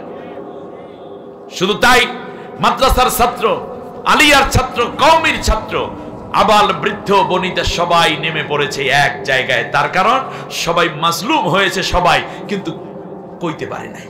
যখন বলার রাস্তা তৈরি হয়েছে তখন সব এক জায়গায়। ওনরা মাত্র কয়জন এক জায়গায়, বাকি সব আর এক জায়গায়। সুবহানাল্লাহ বলেন না? এমন কি আল্লাহ রাব্বুল আলামিন বলেন, শোনো, পরিবেশটা এমন ছিল যখন স্বৈর শাসকের পতন হলো, ফামা বাকাত আলাইহিমুস সামাউ ওয়াল আরদু ওমা কানু মুনজারিন, তাদের জন্য কেউ কান্না করে নাই, আর কান্নার কোনো পরিবেশও ছিল না। আপনারা কাঁদছিলেন? আরে 18টা বছর শাসন করছে, বুঝান চইলে যায়, বুকটা ফাটতে যায়। কেউ কাঁদছে? কথা কানা, কেউ কাঁদছে? আল্লাহ তাআলা বলছেন স্বৈর শাসকের যখন বিদায় হয় তখন কেউ কান্না করেন, এমনকি কান্নার পরিবেশও দেন। সবাই থাকে দৌড়ের উপরে, কানবে কেডা? কথা বোঝেন নাই? তাহলে কান্দে নাই, কি করে? আল্লাহ বলছেন ফাকুতি আদাবিরুল কওমিল্লাযীনা যালামু ওয়ালহামদুলিল্লাহি রাব্বিল আলামিন। বিদায় যখন হয়ে যায় কোন স্বৈর শাসক, তার চিহ্ন যখন মুছে যায়, তখন যখন মানুষেরা শোনে তারা বিদায় হয়ে গেছে, পরাজিত হয়ে গেছে, সাথে সাথে মানুষ আফসুস করে না, কান্না করে না। আসমানেও কেউ কাঁদে না, জমিনেও কেউ কান্না করে না, ঘরের মানুষ কাঁদে না, বাইরের মানুষ কাঁদে না, মহল্লার মানুষ কাঁদে না, ওয়ার্ড কমিশনার, ওয়ার্ডের মানুষ কাঁদে না, এমনকি সিটি কর্পোরেশনের মানুষও, গ্রামের মধ্যে উপজেলার মানুষ কাঁদে না, ইউনিয়নের মানুষ কান্না করে না, ওয়ার্ডের মানুষও কান্না করে না। এমনকি দেখেছি, ভাবছিলাম তার মেয়েটাই মনে হয় কাঁদবে মায়ের এই কঠিন দুর্দিনে। একদিন পরে মেয়ের সাংবাদিকরা যখন কথা জিজ্ঞেস করলো, দেখলাম ঠোঁট মালিশ ঠিক আছে, মুস্কি হাসি দিয়ে কয় এর মানে এখানেও কান্না নেই। ভাবলাম ছেলেটাই মনে হয় কাঁদবে। না না না, বাগনে কান্দে নেই। আমাদের এলাকায় যারা আছে যারা এতদিন বৈশা বৈশা এই দলের পিছনে স্লোগান দিয়ে জামাত ইসলামী, বিএনপি এবং অন্যান্য দলের লোকদেরকে পিটানোর জন্য পুলিশ ডাইকে আনতো, ভাবছিলাম ওরা তো কমপক্ষে কান্নার কথা, ওরা কে জায়গা আছে, ভালো হয়েছে, আমাকে দরকার আছে। দেখছেন কি মানে পাবলিক রুডি পিটার মতো, উল্টাইতে সময় লাগে না, কোন রকম খুন্তিটা দিয়ে লাড়া দিলি।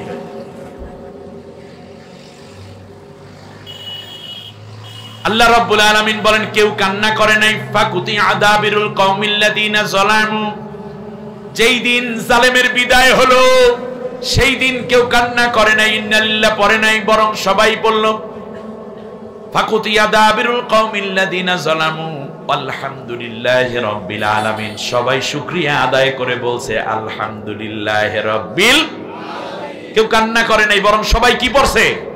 আলহামদুলিল্লাহ পড়ছে। আল্লাহু আকবার। এখন খেয়াল করুন, এই পৃথিবীতে এত বড় একটা ক্ষমতাশীল সরকার, 350 এমপি, তার ওই জাপার যা আছে অত হেরি মানে পাখার নিচের জিনিস, ঠিক না?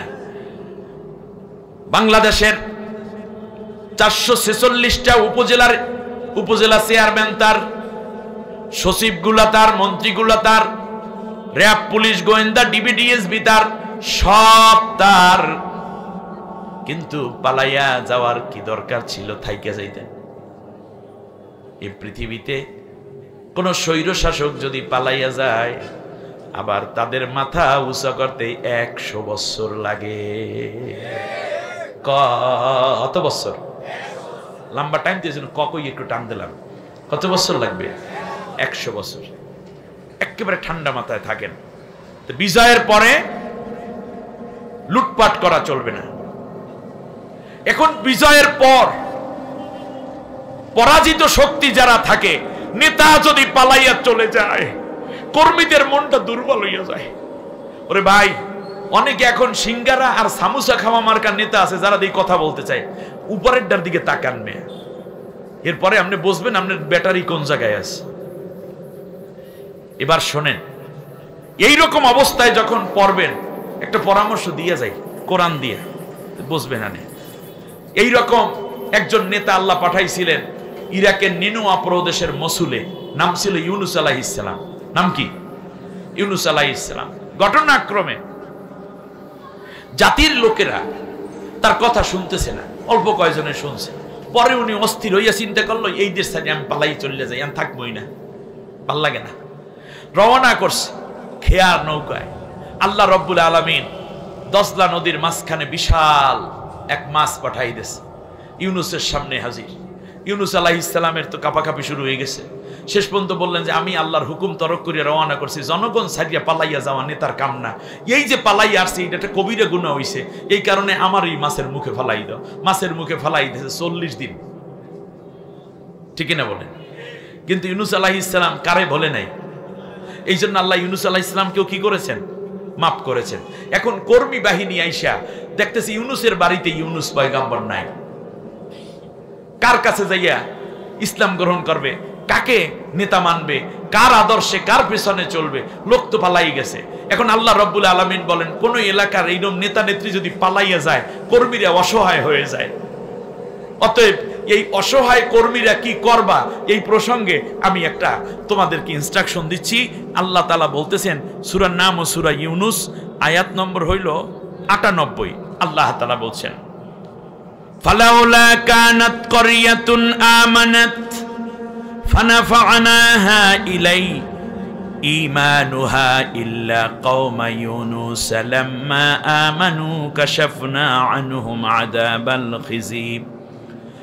আযাবাল খিজি ফিল হায়াতিদ দুনিয়া ওয়া মাত্তা'নাহুম ইলা হিন। আল্লাহু আকবার। আমি যখন দেখতে পেলাম ইউনুস পয়গম্বর নেতা নাই, নেতা এলাকায় নাই, নেতা দেড়সাইরা পালাইছে, নেত্রীরা দেড়সাইরা পালাইছে, এই সময় কর্মীরা দৌড়ে যায়, আপা আপনি সারা কেমনে আমরা থাকিব। ওই যে কইছিল না, ওই ইয়ের কি জানো ওইটার নাম, আমাকে একেবারে দক্ষিণ এলাকার বরগুনার এক লোক বলছে, আপা আপনি সারা কেমনে থাই আমরা, আমি চট করে চলে আসবো রে। পরের দিন নিজেই কট হয়ে গেছে। এই যে যন্ত্রণা, নেত্রীকে হারাইয়া এই যন্ত্রণাটা ছিল ইউনূস আলাইহিস সালামের জাতিরও। আল্লাহ এখন ডাক দিয়ে কয় যে এখন কার কাছে ঈমান গ্রহণ করব? গজব তো আসতে আছে, কিন্তু ভিতরে ভিতরে তারা ঈমান ঠিক করিয়া ফেলাইছে। এখন আল্লাহ রাব্বুল আলামিন বলেন তোমার নেতা তো পালাই গেছে, তো অতএব নেতা যদি পালাইয়া যায় আর আমি যদি দেখি যে তোরা ঠিক ঈমান আনছো, ইসলামের পথে আসছো, আমি আল্লাহর বিধান মানার জন্য সিদ্ধান্ত নেছো, তাহলে আমি আল্লাহ তোদের উপর আর কোনো গজব পাঠাবো না, মামলা টামলা হইবে না, রিমান্ড টিমান্ড দেবে না, যে যে আছো ওই ওই জায়গায় থাকতে পারবি, কোনো অসুবিধা নাই। নেতা নাই তাতে কি, আমি আল্লাহ আছি না? যেহেতু নেতা নেত্রী পালাইয়া গেছে, আমরা করে তোরা আমরা ফালাইতে পারি না, আমাকে তো মায়া দয়া কিছু আছে। আপনাদের মতো নিষ্ঠুর আমরা হতে পারি না। আর না হলে আল্লামা সাইদি সাহেবের মতো মানুষকে 13টা বছর কারাদণ্ড কেমনে দিল? 54 দিন একটার রিমান্ড কেন দেয়া হলো? শেষ পর্যন্ত হত্যা করা হলো হাসপাতালের মধ্যে এনে। ছেলেটাকে দেখতে দিল না, স্ত্রীকে পর্যন্ত তাকে দেখার সুযোগ দেয়া হয়নি। এমনকি তার যে সমস্ত আইনজীবী ছিলেন তারাও অনুমতি চেয়েছে, অবশ্যই আইনজীবীদের দেখার অধিকার আছে, মক্কেলের সাথে দেখা করার। তার দলের লোকেরা নেতৃবৃন্দ চাইল, তাদেরকেও দিল না। 4 ঘন্টা চিকিৎসার নামে হত্যার ইনজেকশন তার শরীরে পুশ করে তারপর বলল সাইদি সাহেব মারা গেছে। শুধু তাই না, যখন তিনি কারাগার থেকে এসে পিজি হাসপাতালের সামনে যে মুস্কি হাসিটা দিচ্ছেন পূর্ণিমা চাঁদের মতো, আপনারা বলুন দেখি, বোঝা যায় তার কোনো অসুস্থতা আছে? এর মানে সাইদি সাহেব বেঁচে থাকলে ওদের রাজ তক্তে কাপন ধরে যাবে, আগুন ধরে যাবে, ওদেরকে আল্লাহ রব্বুল আলামিনের কোনো বান্দাবান্দি ক্ষমা করবে না। এই যে তার বলিষ্ঠতার ভয়ের চোটে আগেই রয়ের প্রেসক্রিপশন অনুযায়ী আল্লামা সাইদিকে তারা হত্যা করেছে। এর বিচার হবে, ট্রাইব্যুনালে বিচার হবে, এই 2500 মানুষ হত্যার বিচার হবে, তারপর আপনার রাজনীতি করবেন। এর আগে কোন রাজনৈতিক অধিকার আপনাদের নয়।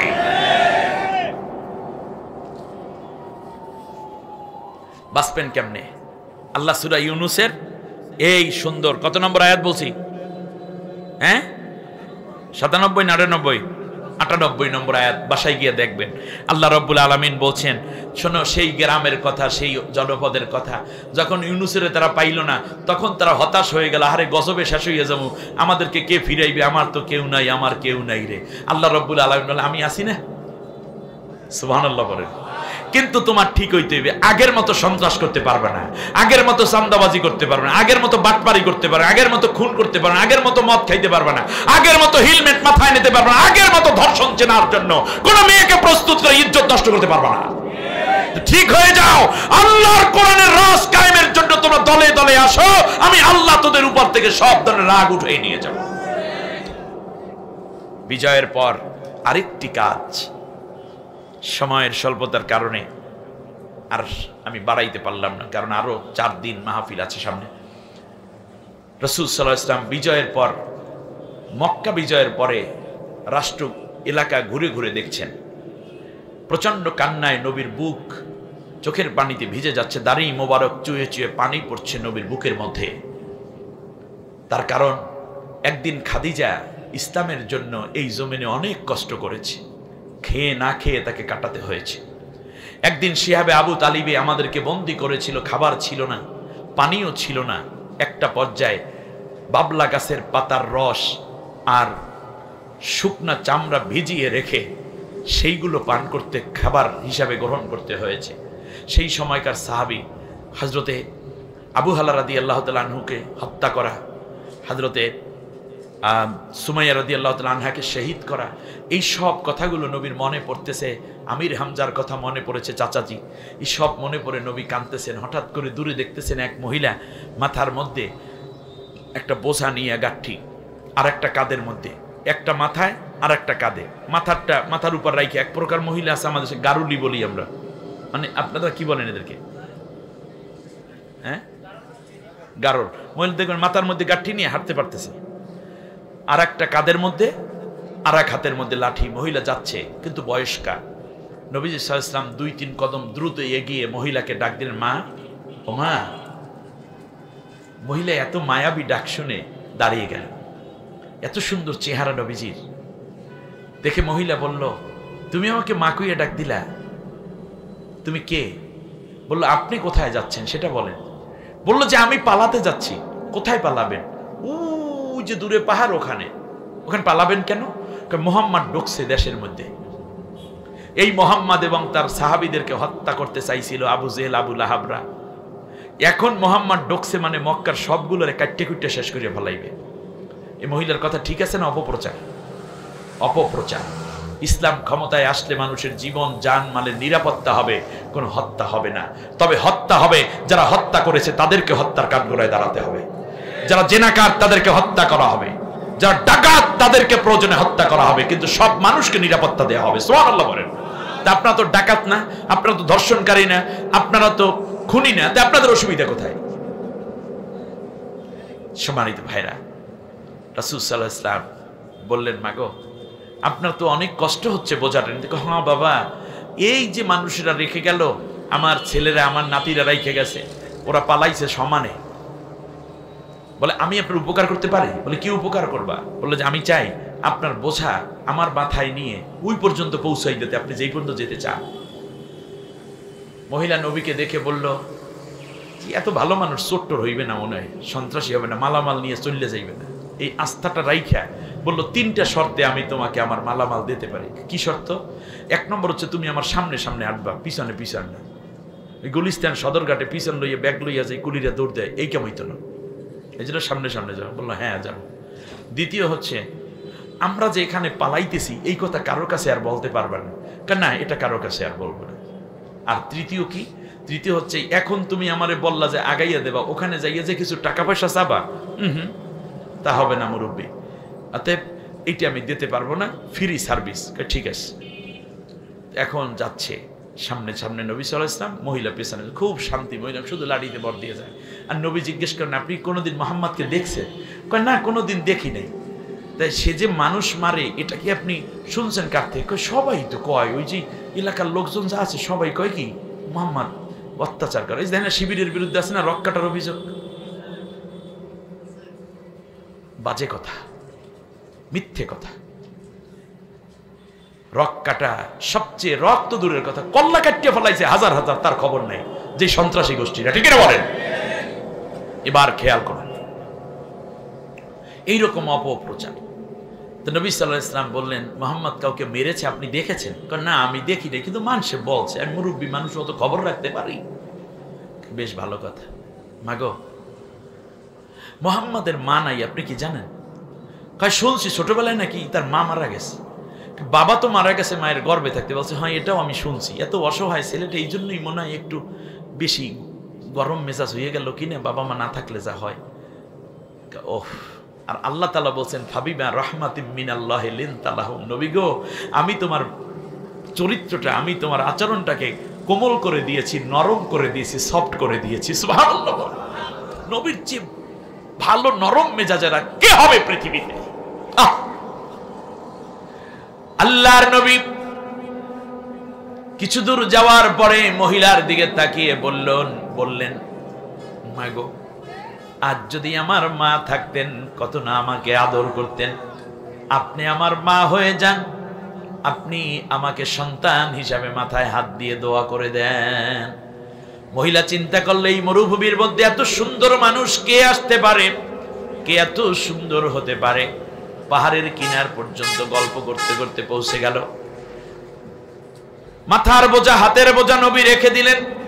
ঘাম পড়তেছে, মহিলা আঁচল দিয়ে নবীজির ঘামগুলো মুছতেছে, আর সন্তানদেরকে ডাকতেছে আয় আয় আয়, আমাকে একটু পাহাড়ের উপরে উঠা, আমারে তো রাইখে আসছো মারার জন্যই, আয়। কাছাকাছি সবাই নেমে আসলো, নাতি নাতিন, ছেলেরা, মেয়েরা, পুত্রবধূরা।